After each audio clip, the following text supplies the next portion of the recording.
আমি নুরুল আফসার মধুগ্রাম বহুমুখী উচ্চ বিদ্যালয় সাগরঞ্জা ফেনীর সিনিয়র শিক্ষক গণিত। মধুগ্রাম বহুমুখী উচ্চ বিদ্যালয়ের অনলাইন ক্লাসে আমি তোমাদের সবাইকে স্বাগতম জানাচ্ছি। আজকে আমি পরিমিতি 16-2 অধ্যায়ের চতুর্ভুজের ক্ষেত্রফল নিয়ে আলোচনা করব। আজকে আমার আলোচনার বিষয় আয়তক্ষেত্র। এখন আয়তক্ষেত্র নিয়ে আলোচনা করার পূর্বে অবশ্যই জানতে হবে আয়তক্ষেত্রটা কি। আয়তক্ষেত্রটা একটি চতুর্ভুজ, তোমরা অবশ্যই ভালো করে জানো। যা 4টি বাহু আছে তাকে চতুর্ভুজ বলে। এখন এই চতুর্ভুজ আয়তক্ষেত্র ছাড়াও আরো বিভিন্ন ধরনের হতে পারে, অর্থাৎ যত জ্যামিতিক কাঠামো 4টি বাহু আছে সব চতুর্ভুজ। তাহলে ওই সংজ্ঞা অনুযায়ী চতুর্ভুজের আমরা তাহলে সামান্তরিক একটি চতুর্ভুজ, আয়তক্ষেত্র একটি চতুর্ভুজ, রম্বস একটি চতুর্ভুজ, বর্গ একটি চতুর্ভুজ, ট্রাপিজিয়াম একটি চতুর্ভুজ, গড়িও একটি কি চতুর্ভুজ, আরো অনেক ধরনের চতুর্ভুজ হতে পারে। আজকে আমি আয়তক্ষেত্র নিয়ে আলোচনা করব। আর আয়তক্ষেত্রটা একটি সামান্তরিক, কারণ যে চতুর্ভুজের বিপরীত বাহুগুলা সমান ও সমান্তরাল তাকে সামান্তরিক বলে। আর চতুর্ভুজেরও 4টি বাহু আছে, আয়তক্ষেত্রেরও 4টি বাহু আছে, সামান্তরিকেরও 4টি বাহু আছে। আর আয়তক্ষেত্রের বিপরীত বাহুগুলো সমান ও সমান্তরাল এবং প্রত্যেকটি কোণ একসম কোণ। আজকে আমি তোমাদেরকে একটি আয়তক্ষেত্রের চিত্র অঙ্কন করে দেখাতেছি, দেখো সবাই।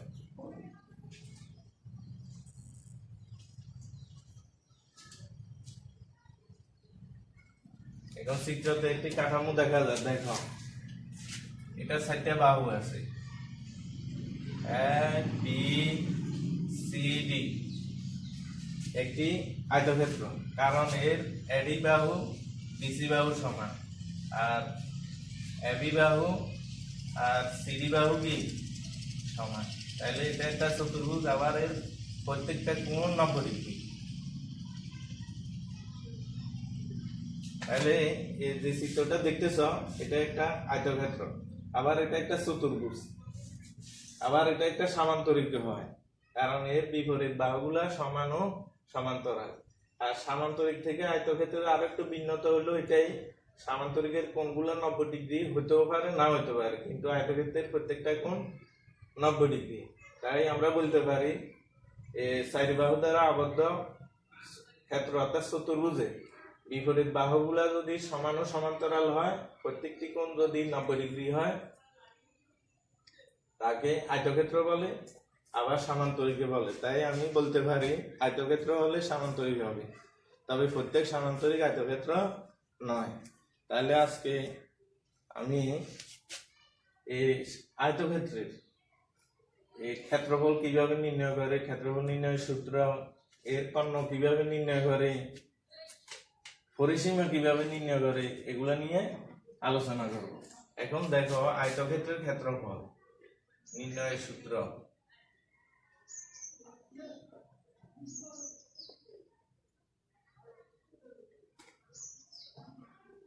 আয়তক্ষেত্রের ক্ষেত্রফল দৈর্ঘ্য গুণ প্রস্থ, আর একক হবে এখানে। প্রশ্নে যদি সেন্টিমিটার থাকে তাহলে এককটা হবে সেন্টিমিটারের, মিটার হলে মিটারের, আর অন্য কোনো একক যদি থাকে সেটা লিখতে হবে। আয়তক্ষেত্রের কর্ণের দৈর্ঘ্য। এখন কর্ণটা কি দেখো, বিপরীত কোণের শীর্ষবিন্দুগুলো যদি আমি যোগ করি এটাকে বলে কর্ণ। এখন অনেকে কর্ণ বলতে কানকে বুঝো, আসলে এই আয়তক্ষেত্রের কোনো কান নাই, ওই বিপরীত কোণের শীর্ষবিন্দু যোগফলটাই হলো কর্ণ। আর আয়তক্ষেত্রের 2টা কর্ণ আছে, উভয় কর্ণ কি দৈর্ঘ্যের সমান, একটা হচ্ছে এসি লিখলাম, আরেকটা বিসি, দুটোই সমান। তাহলে কর্ণের দৈর্ঘ্য রুট দৈর্ঘ্য স্কয়ার যোগ প্রস্থ স্কয়ার একক। এখানে ওই ক্ষেত্রফলটা বর্গ একক হবে, ক্ষেত্রফল বললে বর্গ একক, আর দৈর্ঘ্য এককে হয়। তাহলে আয়তক্ষেত্রের ক্ষেত্রফল দৈর্ঘ্য গুণ প্রস্থ বর্গ একক, আয়তক্ষেত্রের কর্ণের দৈর্ঘ্য রুট দৈর্ঘ্য স্কয়ার যোগ প্রস্থ স্কয়ার। তারপর আয়তক্ষেত্রের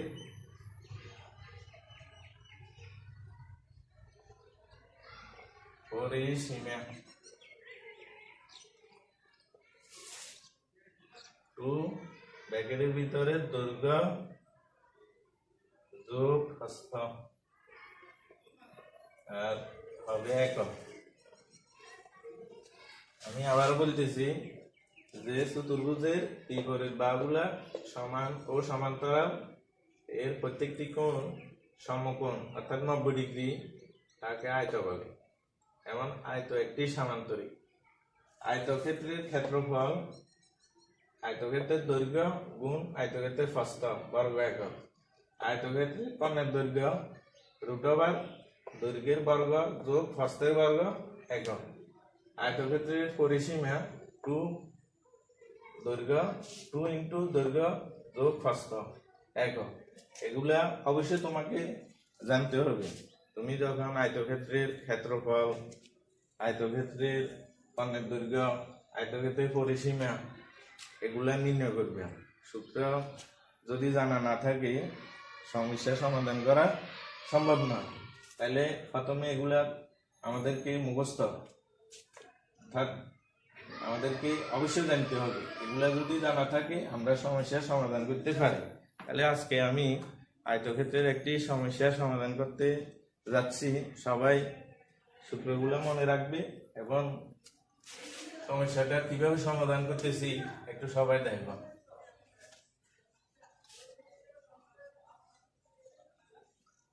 সমস্যাটা দেখো, আমি তোমাদেরকে পরে শুনতেছি। একটি বাগানের দৈর্ঘ্য 40 মিটার, প্রস্থ 30 মিটার। বাগানের ভিতরে সমান ফাট বিশিষ্ট একটি পুকুর আছে। পুকুরের ক্ষেত্রফল বাগানের ক্ষেত্রফলের অর্ধেক অংশ হলে পুকুরের দৈর্ঘ্য ও প্রস্থ নির্ণয় করো। এখন দেখো যে বাগানের কথা বলছে, এটা আয়তাকার, দৈর্ঘ্য 40 মিটার, প্রস্থ 30 মিটার। তাহলে আয়তাকার বাগানের ক্ষেত্রফল কত হবে? আমি প্রথমে একটা চিত্র আঁকি। মনে করো এরকম একটা বাগান, বাগান এর ভিতরে আমি একটি পুকুর খনন করব। তো পুকুরের প্রত্যেক ফাট কি সমান। আবার তোমাকে মনে রাখবে, তুমি যে পুকুর খনন করবে ও পুকুরটা অবশ্যই বাগানের ভিতরে হবে, বাইরে হবে না। কারণ তোমার জায়গার মধ্যে তুমি কি করবে, পুকুর খনন করবে। তাহলে বাগানটার দৈর্ঘ্য যদি 40 মিটার হয়, প্রস্থ যদি 30 মিটার হয়, তাহলে আমি লিখতে পারি বাগানটির ক্ষেত্রফল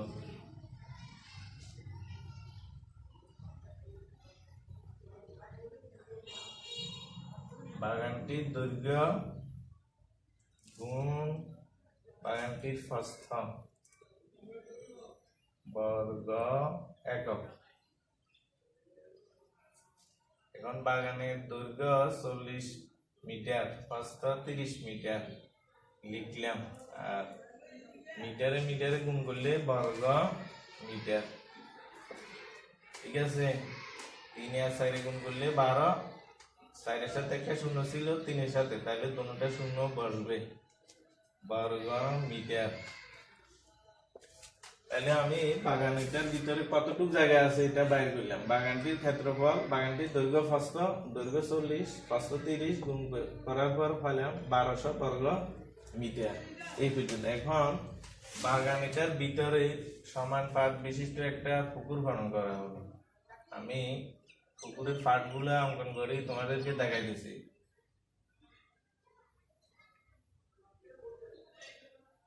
দেখো এখন পুকুর হবে এটা, এগুলো হলো ফাট। ধরলাম এটার বিস্তার পুকুর ফাটে x মিটার। তো এক ফাট যদি x হয়, অন্যগুলো কত হবে? অবশ্যই x মিটার। এটাও কি x মিটার, এটাও কি x মিটার। তাহলে পুকুরের দৈর্ঘ্যটা কত হবে? এখান থেকে দেখো, এখান থেকে এই পর্যন্ত ছিল 40, এখানে x, এখানে x, তাহলে বা পুকুরেটার দৈর্ঘ্য হবে, বাগানের দৈর্ঘ্য যদি 40 হয়, পুকুরের দৈর্ঘ্য 40 মাইনাস 2x। 2x কেন হলো? এখানে বামে x ডাইনে x, অর্থাৎ দুই পাশ থেকে x বাদ দিলে x 2x বাদ। অনুরূপ ভাবে ফস্টের বেলায় এখান দিয়ে x এই পাশে দিয়ে x যদি বাদ দিই, তাহলে পুকুরেটার ফস্ট হবে 30 মাইনাস 2x। তাহলে আমি লিখি, মনে করি বা ধরি, মনে করি পুকুর পাড়ের বিস্তার বা প্রস্থ x মিটার। ঠিক আছে, এটা চিত্র অঙ্কন করার সময় তোমাদেরকে আমি দেখিয়েছিলাম। তাহলে পুকুরের পাড়ের যদি বিস্তার x হয়, তাহলে পুকুরের দৈর্ঘ্য হবে এখান থেকে পর্যন্ত কত? 30 মাইনাস 2x, দৈর্ঘ্য হবে 40 মাইনাস 2x। সুতরাং পুকুরের দৈর্ঘ্য 40 মাইনাস 2x, এটা তোমাদেরকে আমি চিত্র আঁকার কালীন সময়ে দেখিয়েছিলাম। তারপর পুকুরের প্রস্থ 30 মাইনাস 2x মিটার লিখলাম। এই পর্যন্ত আশা করি তোমরা বুঝেছ। এবার দেখো পুকুরের দৈর্ঘ্য, যেটার মধ্যে পানি থাকে, ফাট বাদে অংশটাই হলো পুকুর, কিন্তু দুইটা অংশ, ফাট এবং পুকুর, উভয়টাই মিলে বাগান। পুকুর বলতে যেটা ফাট এটা বাদ, এখন আমি পুকুর বলতে ফাট বাদ দিই, যেটা আছে অর্থাৎ যেটাতে পানি থাকতে পারে ওই অংশটাকে শুধু ধরলাম। ফাট আর পুকুর সম্পূর্ণ ভিন্ন অংশ। এখন দেখো পুকুরের দৈর্ঘ্য 40 মাইনাস 2x, পুকুরের প্রস্থ 30 মাইনাস 2x হবে। এখন এই ক্ষেত্রে সুতরাং পুকুরটির ক্ষেত্রফল কত?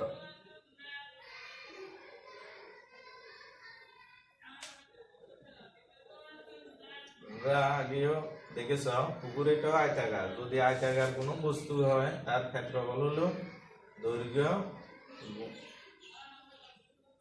গুণ প্রস্থ। এখানে গুণ চিহ্নটা না দিলেও চলবে, ব্র্যাকেট থাকলে লেখার প্রয়োজন নেই। বর্গ মিটার। ঠিক আছে, পুকুরের দৈর্ঘ্য ইন্টু পুকুরের প্রস্থ। এখন 40 মাইনাস 2x আর 30 মাইনাস 2x এই দুটা যদি আমি গুণ করি, তাহলে 40 দিয়ে 30 কে যদি গুণ করি 1200, 40 দিয়ে যদি 2x কে গুণ করি 80x, 2x দিয়ে যদি 30 কে গুণ করি 60x, মাইনাস 2x দিয়ে যদি মাইনাস 2x কে গুণ করি তাহলে 4x স্কয়ার হয়।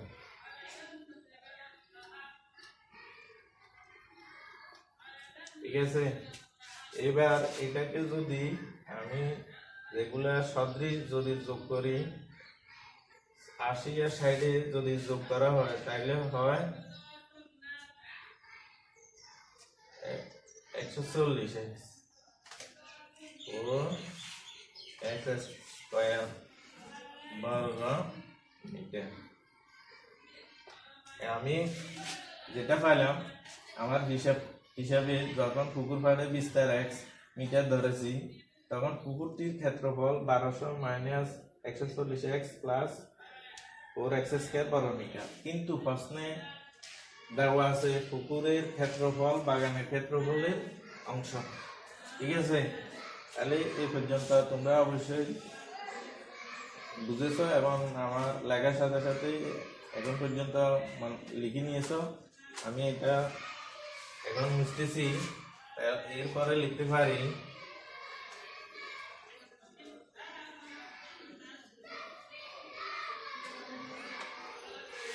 তাহলে দেওয়া আছে পুকুরের ক্ষেত্রফল বাগানের ক্ষেত্রফলের অর্ধেক।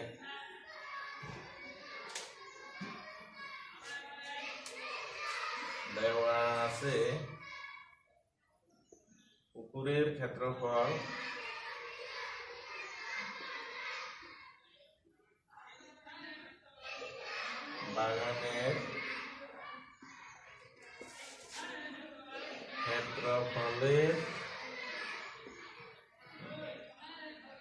2 ভাগের 1 অংশ 1/2 অংশ।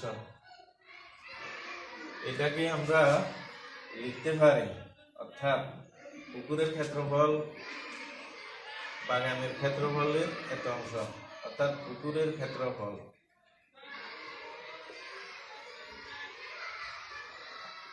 ইকুয়াল বাগানের ক্ষেত্রফল। আমি প্রথমে পেয়েছি কত 1200 বর্গ মিটার। মিটার এর 2 ভাগের 1 অংশ অর্থাৎ 1/2 অংশ।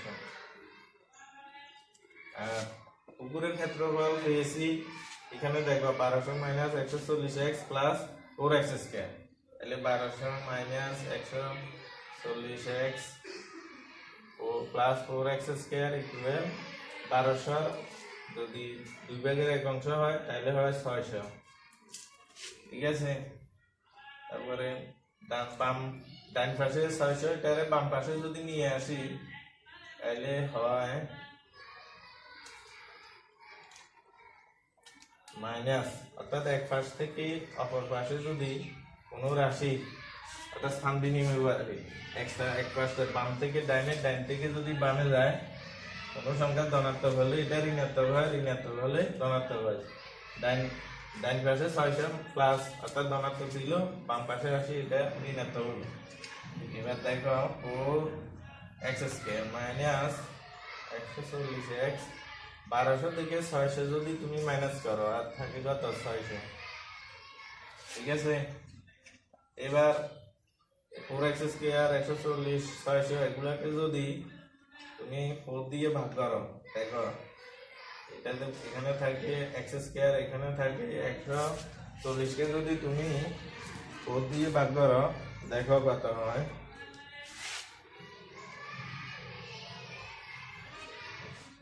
140 ভাগ 4 ইকুয়াল 35x। আর 600 কে যদি 4 দিয়ে ভাগ করো তাহলে হয় কত 150। ঠিক আছে, এটা লিখলাম। এবার এটাকে যদি উৎপাদকে বিশ্লেষণ করি, 150 কে আমি 2 ভাগ করব। ঠিক আছে, দেখো 150 কে যদি 2 ভাগ করি, এই দুইটা রাশিকে যখন তুমি যোগ বা বিয়োগ করবে আর যেটাই করো 35 অবশ্যই হইতে হবে, আর গুণ করলে প্রথম এবং শেষ রাশির গুণফলের সমান হবে। আবার এখানে দেখো এখানে প্লাস চিহ্ন আছে, অবশ্যই এই দুটাকে যোগ করলে প্লাস হইতে হবে। এখন দেখো 150 এটাকে যদি উৎপাদক করলে দুইটা রাশি হয়, দেখো 350, তারপরে 5 দিয়ে যদি ভাগ করি 10, আবার 5 দিয়ে 2, তাহলে হয় 5 তাহলে 3 5 15। তাহলে আমি দুইটা যদি ভাগ করি, দেখো 30 আর যদি 5-এ 2 ভাগ করি তাহলে দেখো যোগ করলে অর্থাৎ 35 কে দুইটা ভাগ করলাম, একটা অংশ 30 অর্থাৎ 30x আর একটা হলো 5x, মাইনাসে মাইনাসে কি হবে এখানে প্লাস 150 অর্থাৎ 150 লিখলাম। এখন দেখো মাইনাসে মাইনাসে প্লাস চিহ্ন ঠিক আছে, 30x আর 5x এই দুটোটা যদি একসাথে করা হয় কত 35, আবার যদি গুণ করো 30 × 5 150, আর x এ যদি গুণ করো হয় কত x স্কয়ার। অর্থাৎ মাঝের রাশিটাকে এমন ভাবে ভাঙতে হবে যোগ বিয়োগ করলে মাঝেরটা আর গুণ করলে পাশের, দোনো পদের সমান হয়। আর চিহ্নটা শেষ পদের আগে যে চিহ্নটা আছে, অবশ্যই যে দুইটা পদকে তুমি যেটাকে ভাঙি দুইটা পদ পাইছ, এই দুটার গুণফলের চিহ্ন অবশ্যই শেষ পদের আগে চিহ্ন এটা হইতে হবে। এখন দেখো আমি এই পর্যন্ত কাজ করলাম, এরপরে এই অংশটা মুছে ফেলি।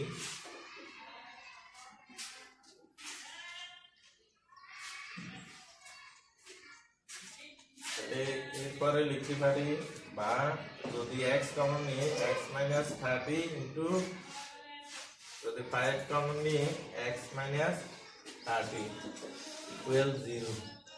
আর তোমরা জানো, তুমি যে পদ কমন নিবে তার আগে যদি মাইনাস চিহ্ন থাকে, ব্র্যাকেটের ভিতরের অংশ চিহ্ন পাল্টে। এখানে দেখো 150 চিহ্ন প্লাস ছিল, 30 আগে মাইনাস হয়েছে, কারণ এই চিহ্ন এটার কারণে।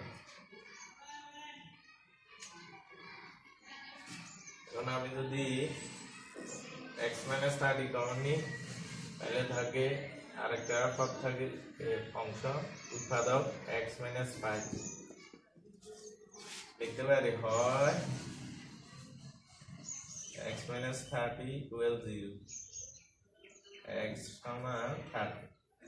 এখন দেখো x সমান 30 অর্থাৎ পুকুর ফাড়ের বিস্তার আমি ওই পুকুরেটা যে বাগানের মধ্যে খনন করেছি, ওই পুকুরের ফাড়ের বিস্তার এবং বাগানের ফস্তের সমান, দুটোটা একই। এটা হলো পুকুর ফাড়ের বিস্তার, আর যে বাগানটা ওই বাগানের ফস্ত হইলো কি 30, আর পুকুর ফাড়ের বিস্তারও 30। তাহলে দুটোটা সমান হতে পারে না।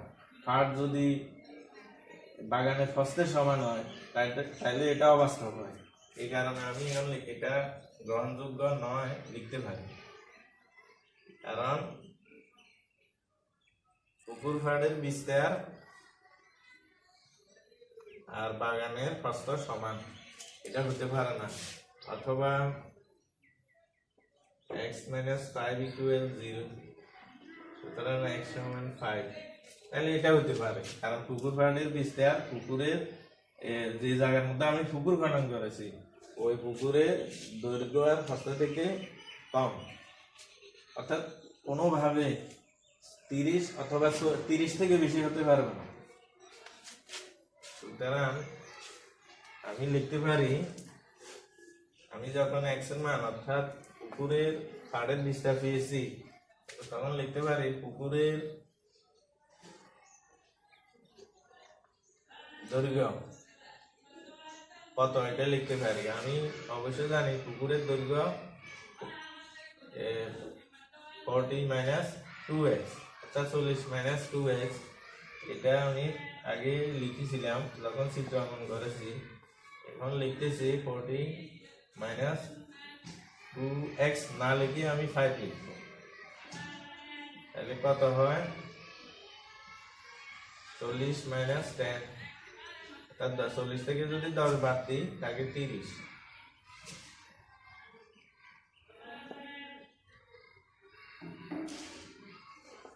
আর সমান চিহ্ন থাকলে এখানে বন্ধনী না দিলেও চলে, ইচ্ছে করলে দিতেও পারো। তাহলে পাইলাম পুকুরের দৈর্ঘ্য 30 মিটার। এবার লিখি পুকুরের প্রস্থ।